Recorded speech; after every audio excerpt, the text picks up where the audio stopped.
네, 안녕하세요. 네, 신동환입니다. 자, 이제 그 컨테이너 화물 반출 신고에 이어서 이제 보세 창고, 내공품 반출 신고 등에 대해서 배우도록 하겠습니다. 자, 보세 창고 같은 경우에는 원칙적으로 외공품과 내공 운송을 하고자 하는 그 물품에 대해서 반입하는 게 그 장치할 수 있는 게 원칙이죠. 대원칙. 근데 이제 내공 물품 같은 경우에도 보세 창고에 반입을 할 수가 있어요. 왜냐면은 이제 보세 창고에 대해서 영업을 하기로 했는데 여기서 이제 영업이 안 돼가지고 외공 장치가 좀 미진한 경우 같은 경우에는 창고를 놀릴 수는 없겠죠. 그래서 여기다가 이제 내공 물품을 반입을 할 수가 장치를 해서 보관을 해서 그 업을 할 수가 있습니다. 자, 운영인이 보세창고 일정 구역에 일정 기간 동안, 그래서 한계를 두는 거죠. 일정 기간, 일정 구역에 대해서 내공품을 반복적으로 장치를 하는 경우에는 세관장한테 이를 신고를 해야 되고요. 그 다음에 이것에 대해서 포괄적으로도 허용할 수가 있습니다. 자, 보세창고 내공물품 반출입하려는 자는 이제 반출입하기 전에 내공물품 반입 신고서를 이제 하도록 되어 있습니다. 자, 그래서 반입 신고에 대해서는 내공품 장치 신고로서 반입 신고한 걸로 이제 간주를 하게 됩니다. 됐습니다. 그래서 4번 보시면 이제 1년 이상 계속해서 내공판을 장치하려는 자예요. 이거는 이제 그거죠. 내공 물품만을 장치하는 거죠. 이제 보유상권에다가 외공품이 아닌 내공품만을 장치하는 경우 같은 경우는 세관장애보다 승인이 필요하다. 신고 승인. 그렇죠? 1년 이상 계속 내공품만 세관장애 승인이다. 자, 네. 승인을 얻어 장치하는 물품에 대해서 대장관리 등 기록 유지가 되는 경우에는 반출 신고를 생략하게 할 수도 있습니다. 그러니까 승인을 얻은 거니까 세관한테 이제 그 정보가 들어간 거잖아요. 그래서 이런 경우는 반출 신고를 생략할 수가 있습니다. 그냥 승인받은 걸로 이제 정보가 들어갔으니까. 자, 내용품은 장치 기간은 뭐다? 1년입니다. 하지만 동일한 보증권이 장치되어 있는 동안 수입신고 수리된 경우에는 6개월로 하고 있습니다. 그다음에 또 1년의 범위 안에서 연장도 가능합니다. 또 시험 문제 잘 나오죠. 기간에 대해서. 자, BL 예시 인도물품 반출 승인입니다. 그래서 외교 횡령이나 피해를 줌으로써 인도할 수 있는 이제 물품들 같은 경우에는 BL 원본을 제시하여 반출 승인을 받아야 된다라고 되어 있습니다. 신고 아니죠? 화물 관리 세관 공무원한테 BL 원본을 제시하고 이 물품 내 거야라고 제시한 다음에 반출 승인입니다. 승인. 자, 선편 국제 우편물 반출입이라고 되어 있습니다. 자, 통관 우체국장이 있죠. 통관 우체국장은 세관장이 아닙니다. 그렇죠? 통관 우체국장은 세관장한테 다 보고를 해야 돼요. 우편물에 대해서. 자, 국제 우편물을 보세구역에서 반출하고자 하는 경우 국제 우편물 보세구역 반출 승인서를 관할 세관장한테 제출을 해야 된다. 통관 우체국장도 세관장이 아닙니다. 그래서 무조건 반출 신고는 세관장이 하는 거예요. 그래서 통관 우체국장이 그 우편물에 대한 그런 화주들을 대신해 가지고 다 반출의 신고를 해 주는 겁니다. 다음에 FC 컨테이너 화물로 통관 우체까지 운송하는 국제 우편물 경우에는 신청을 생략하게 할 수가 있습니다. 그 정도만 보시면 되고요. 자, 통관 우체국장은 반출 신청은 국제 우편물이 통관 우체국에 도착했을 때 이상이 발견된 경우 지체 없이 부산 국제 우편세관장한테 통보를 해야 된다. 다 똑같아요. 그렇죠? 반출 신청한 국제 우편물이 통관 우체국에 도착을 했습니다. 딱 보니까 현품이랑 이제 비교를 했는데 정보랑 다른 거예요. 그런 경우에는 그 부산 국제 우편세관장한테 통보를 하게 됩니다. 부산이죠, 부산. 그래서 FCL 화물 같은 경우에는 컨테이너 번호 등, 그다음에 기타 LC 같은 경우는 포장이 파손된 경우, 뭐 품명이나 그런 게 다른 경우라고 되어 있습니다. 자, 네, BL 분할 합병이에요. 다 배웠죠? BL 분할을 언제 하는지, 그다음에 여러 개 BL도 합병할 수가 있다고 했어요. 그죠? BL 같은 경우에는 그 분할은 했고, 그다음에 합병 같은 경우는 필요한 경우에 이제 합병해서 합병할 수가 있다. 다 신고를 해서 하는 거죠. 자, BL을 분할 합병하는 자는 이거 합병 신고서 등을 세관장한테 제출해서 승인을 받습니다. 자, BL 분할 신고 다 배웠습니다. 자, 보세구역의 장치 물품에 대한 반출입이에요. 자, 보세구역의 물품 장치를 하는 게 원칙인데 수크제 검화부 중에서 크기, 무게, 기타 사유로서 그런 경우에는 보호세구역의 장치 허가를 받고 보호세구역 외 장소에 장치를 할 수 있다고 했습니다. 그럼 그 보호구역 외에서도 물품이 들어가고 나갈 때보다 반출입에 대해서 그 신고를 해야 됩니다. 자, 그래서 허가받은 장소에 물품 반입할 때에는 즉시 세관장한테 반입 신고를 해야 됩니다. 그렇죠? 됐습니다. 그 정도 보시면 되고요. 그다음에 아래 박스에 있는 뭐 정정 신청 같은 경우는 다 했던 겁니다. 어차피 이게 적합물로 정정 같은 경우에는 좀 이따 볼 이제 보세 화물량 적재가 그 하선하기 위한 고시가 있어요. 거기서 조금 더 자세하게 보니까 걱정하지 마십시오. 그것도 아까 봤던 거죠. 자, 재고 관리 및 확인입니다. 자, 운영에는 자기가 운영하는 보세 창고에 물품이 있는 경우에 그러한 잔량을 체크를 해야 돼요. 내가 반입이 100개가 되는데 수입 신고 떨어져 가지고 그 반출을 뭐 50개 했다. 그러면 여기 몇 개가 남아야 돼요? 50개가 남습니다. 50개. 그래서 그런 것들을 잔량 관리라 그래요. 당연히 해야겠죠. 운영에는 분기별로 실제 재고 등가 이상했는지 현품을 조사하게 되고요. 네, 그런 결과를 세관장한테 보고를 하게 됩니다. 자, 복구 수령 능력이 90점 이상이 없음으로써 A 등급을 받은 운영자 같은 경우에는 분기별이 아니라 연 1회까지 늘릴 수가 있습니다. 원칙은 분기별. 네, 이렇게 높은 경우, 점수가 높은 경우에는 연 1회입니다. 자, 그래서 이제 재고 조사에 대해서 보고를 받죠. 그 세관장은 필요한 경우에는 현장에서 진짜로 볼 수가 있습니다. 근데 뭐 계속 할 수가 없죠. 기간은 정해놔야지만이 되지. 세관공모 이제 창고에 오면 이제 업무를 할 수가 없죠. 대응을 해야 되니까. 그렇죠? 그래서 7일입니다. 7일. 7일 이내 끝내야 됩니다. 자, 세관장은 현장 확인을 실시하는 때 보세가 운영인이 법규 수행 능력에 따라 산출된 기준 점수가 90점 이상 그리고 A 등급을 받은 운영인에 대해서는 보세구역 운영상관 점검을 같이 실시할 수도 있습니다. 간단하게 보세요. 자, 4번 보세화물의 관리 감독이라고 되어 있습니다. 장치물품 수입 신고 좀 확인. 자, 제가 지지난 시간에 했을 거예요. 그렇죠? 물품이 보세구역에 반입되면은 이제 관사가 수입 신고를 하기 전에 이 물품이 원산지가 뭐 잘 되어 있는지에 대해서 사전 확인을 할 수 있다고 했습니다. 그게 바로 이겁니다. 그렇죠? 화주는 장치물품의 수입 신고 이전에 이런 것들을 확인을 할 수가 있습니다. 그래서 세관장의 승인을 받으면은 그 보세에 가서 물품을 확인할 수가 있어요. 그래서 이때 보세사, 세관 공무원 또는 보세사의 입회가 있습니다. 거의 보세사 같이 입회합니다. 자, 화물관리 세관 공무원의 권한과 임무라고 되어 있죠. 잘 해야 된다. 이러한 보세 창고, 보세 구역에 일어나는 모든 반출에 관련 사항들에 대해서 조사도 할 수가 있고요. 검사도 할 수가 있습니다. 자, 수입신고 수리물품의 반출 의무라고 되어 있어요. 자, 수입신고 수리물품 반출 의무 보세구역. 그래서 이제 세관장이 지정한다 그랬죠. 보세구역에 반입된 물품 같은 경우에는 수요일부터 15일 이내에 반출해야 된다고 했습니다. 기억나시죠? 15일 이내에 관세전에 정하는 보세구역. 그렇죠? 하지만 이제 정부 등 같은 경우에는 예외를 하죠. 자, 별표일 보시면은 이제 여러분들이 뭐 현재 뭐 보세사 창고에서 근무하시는 분도 계실 것이고, 뭐 물류 회사에 다니는 분도 계실 것이고, 뭐 포워딩에 다니는 분도 계실 것이고, 뭐 관사 따신 분도 있을 것이고 할 겁니다. 자, 보면 이제 여기에 별표일에 열거되어 있는 그 보세 구역이 이제 몰도량이 많은 곳들이에요. 그래서 이런 곳 같은 경우에는 이제 보세 구역 같은 경우는 장치 기간이 있는데 그러한 장치 기간 불구하고 수입 신고 수료부터 15일 이내에 얘는 반출을 해야 됩니다. 왜냐? 앞으로 들어올 물량이 많으니까. 그렇죠? 물량 많았어. 포화가 돼. 그 수용력이 넘어가는 거잖아요. 그렇죠? 그런 경우에는 다른 보세구역으로 반출을 명할 수가 있으니까 이런 보세구역 같은 경우는 이미 정해 놓은 겁니다. 빨리빨리 빼라라고 15일입니다. 15일. 자, 이런 게 있다고 하면 됩니다. 전혀 외울 필요 없어요. 이거는 이제 업무하실 때 보는 겁니다. 자, 보수작업 등이라고 되어 있어서 계속 반복되고 있죠. 보수작업. 자, 보수작업은 이제 세관장은 다음 어느 하나의 경우에는 보수작업을 승인할 수가 있는 보수작업 항상 승인이다. 자, 운송도 좀 파손이 됐어요. 파손도 변질됐습니다. 빨리 보수를 해야겠죠. 보수가 장치된 물품의 통관을 위해서 개장, 분할, 구병, 원산 표시 등등을 하려는 경우.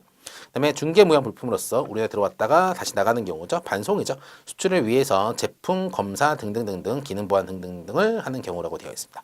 자, 보수작업은 항상 승인입니다. 자, 세관장은 수입 신고 승인이 이뤄야 되는 것이고, 그리고 세관장은 수입 신고 후 원산 표시 위반 사항이 경미한 경우에는 이를 보완 또는 정정한 후 이제 통관을 허용할 수 있는 규정이 있습니다. 그래서 원산 표시 시정 요구에 따른 보수작업 신청 거래에 대해서는 자동 승인을 할 수가 있어요. 그렇죠? 원산 표시는 지난 시간에 설명드렸죠. 근데 중요한 게 있습니다. 수입 신고를 일단 했습니다. 수입 신고를 일단 했어요. 사전 확인은 수입 신고 전에 보는 것이고 수입 신고 일단 했습니다. 근데 원산지 표시 위반이 중대한 사항이 아니라 없는 게 아니라 조금 경미한 경우예요. 그런 경우에는 그 보수작업 신청 거래에 대해서 자동 승인을 처리할 수가 있다. 됐습니다. 자, 운영인이 동일 품목을 대상으로 동일한 보수작업을 반복적으로 하라는 경우에는 1년 이내 기간을 정해서 포괄적으로 승인할 수도 있습니다. 그렇죠? 보수작업을 계속 반복적으로 하는 거예요. 물품 들어오면은 포장에 대해서 다시 구분, 분할, 병합, 합병 등을 하고, 근데 이거 껌껌이 다 보수작업을 신청을 한다? 그러기엔 너무 피곤하다 그거야. 그렇기 때문에 이를 믿는 경우에는 1년 단위로서 포괄 보수작업 승인을 받을 수가 있습니다. 자, 그 다음에 복합물류 보유창고라고 되어 있어요. 참 재밌는 개념입니다. 복합물류 보유창고는 이거 이제 국제 물류에 대해서 우리나라에서 이제 부가가치를 창출하자는 의미예요. 왜냐면은 여기 국경선이 있고 여기 보세구역 있죠? 그러면은 해외에서 물품들이 들어옵니다. 그렇죠? 이거는 벌크야, 벌크. 큰 통에 있어. 근데 이런 것들을 소분해가지고 이러한 상자에다가 이거를 넣습니다. 거기다 수출을 해요. 그렇죠? 포장의 구분, 분할, 합병 이건 뭐다? 보수 작업 대상이죠. 외국 물품에 대해서 보수 작업하는 거죠.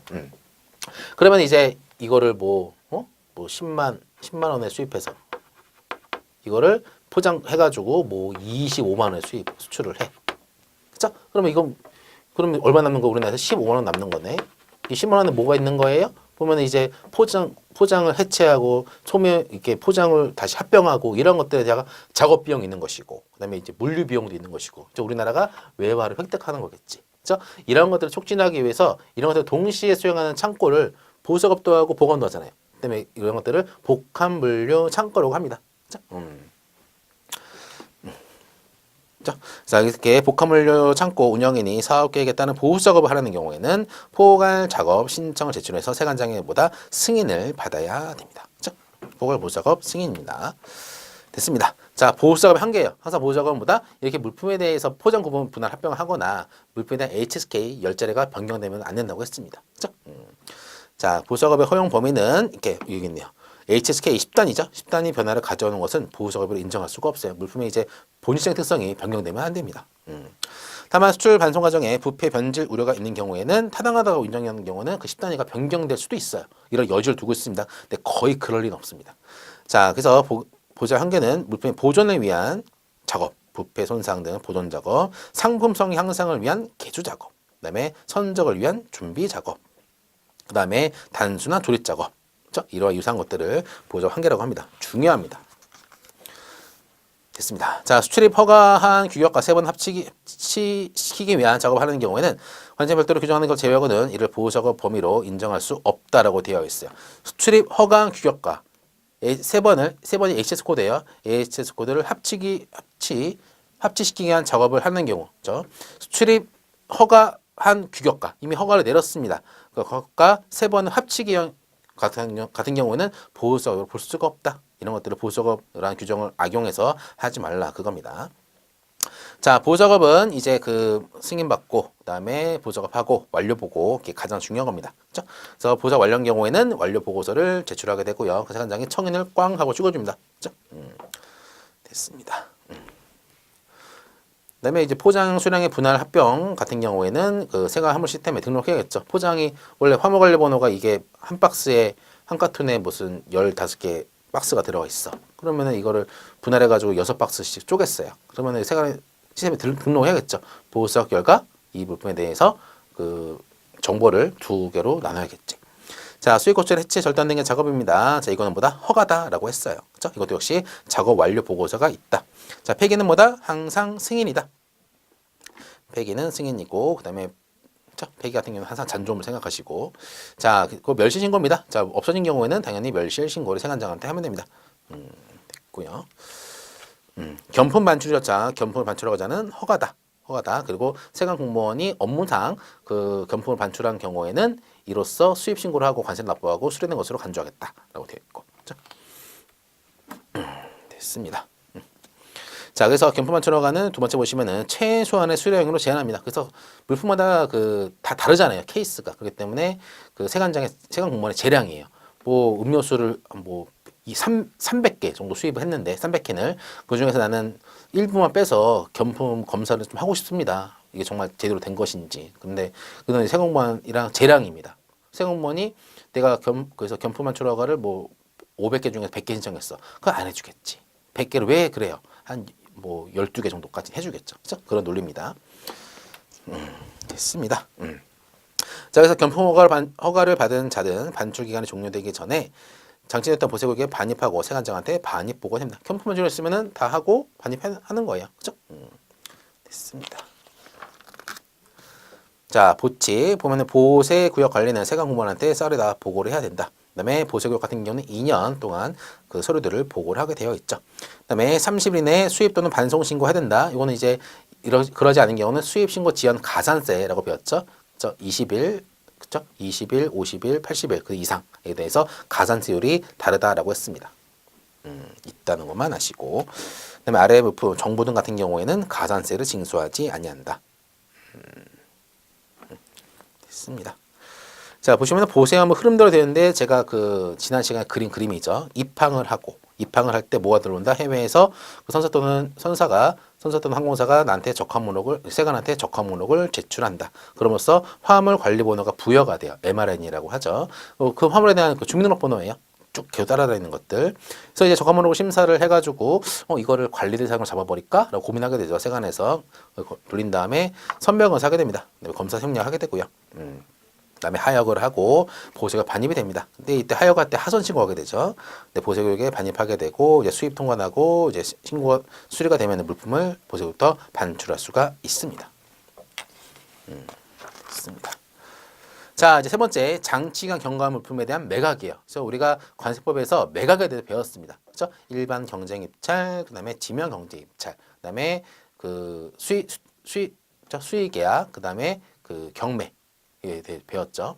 그다음에 그 위탁에 대한 경매도 있고, 그렇죠? 그래서 이거에 대해서 좀 세부적인 사항들을 해놓은 겁니다. 그래서 장치기간 경과. 자, 그러면 우리는 이것부터 생각하셔야 돼요. 자, 보세구역마다 그 해당하는 장치기간이 있습니다. 보세 창고가 좀 쪼개져 있죠. 외공품하고 내공품하고. 그다음에 나머지 보세구역 같은 경우는 그 특허기간과 장치기간은 동일합니다. 그렇죠? 자, 장치기간 경과 물품에 대한 매각이에요. 그 채화라고 하죠. 이거를 채화 물품의 매각이라고 보면 됩니다. 그래서 장치가 경과되면 이제 세관장은 이렇게 얘기하는 거죠. 얘는 수입 통과나 의사가 없구나. 그렇죠? 근데 세관장은 외국품이 우리가 반입됐기 때문에 관세를 징수해야 돼. 그래서 자기가 팔아버리는 거예요. 그래서 거기서 관세만 쏙쏙 빼내는 겁니다. 자, 매각 대상 및 매각 절차라고 보겠습니다. 자, 세관장은 물품에 대한 그 장치 기간이 지나면은 항상 공고를 해야 돼요. 이거 매각하겠다라고 공고를 하고 그 다음에 매각할 수가 있습니다. 하지만 아래와 같은 이거는 이제 그렇죠? 살아있는 동식물, 이건 아직 마시간 게 아닙니다.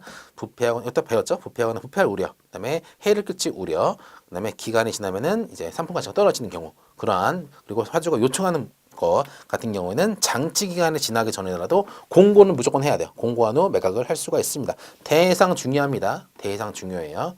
폐기랑 이거를 이제 헷갈리면 안 됩니다. 폐기는 이미 마시간 거고, 그렇죠? 하지만 이 같은 경우에는 그 아직 막 가기 전이지. 빨리 팔아버려. 그러니까 맛이 가기 전이니까 빨리 팔아야 되는 거지. 그래서 살부해 기간이라고 살부해 기간 또는 살부해 기화 저는 이렇게 왔어요. 됐습니다. 자, 그다음에 장치기간이 지난 물품이 일단 지났죠? 근데 이제 급박한 경우입니다. 그런 경우에는 그 사후에 공고도 할 수가 있어요. 자, 그다음에 매각된 물품의 질권 유치권자, 즉 그 운영인들 얘기하는 거겠지. 자, 아직 창고를 못 받았어. 그렇다 하더라도 매각이 결정되면은 그 매각에서 낙찰자한테 이 물품을 넘겨야 됩니다. 그렇죠? 자, 아래 보시면은 매각 대행 기간도 할 수가 있죠. 이게 바로 위탁해서 그 매각을 하는 거죠. 위탁 매각. 그래서 신속한 매각을 위해서. 그다음에 매각의 전문 지식이 필요한 경우, 근데 직접 매각이 곤란한 경우 같은 경우는 할 수 있다고 했습니다. 관세법에 다 있는 내용들이죠. 다 이게 다 중복이 되어 있어. 보시면은, 그렇죠. 이게 관세법에 있는 내용이죠. 이게 관세법, 그렇죠. 그다음에 이거 관련된 고시가 뒤에 나옵니다. 그렇죠. 그다음에 이제 그 장치의 경감품을 매각을 대행하게 할 수도 있다고 했습니다. 그 자보관 이렇게 외웠죠. 한국자산관리공사, 보험복지의료공단, 그렇죠.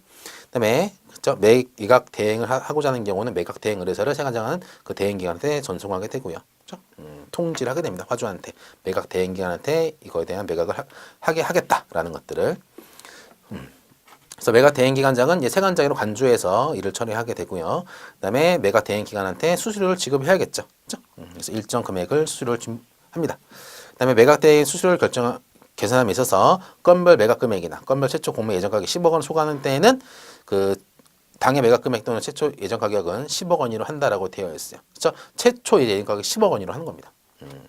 됐습니다.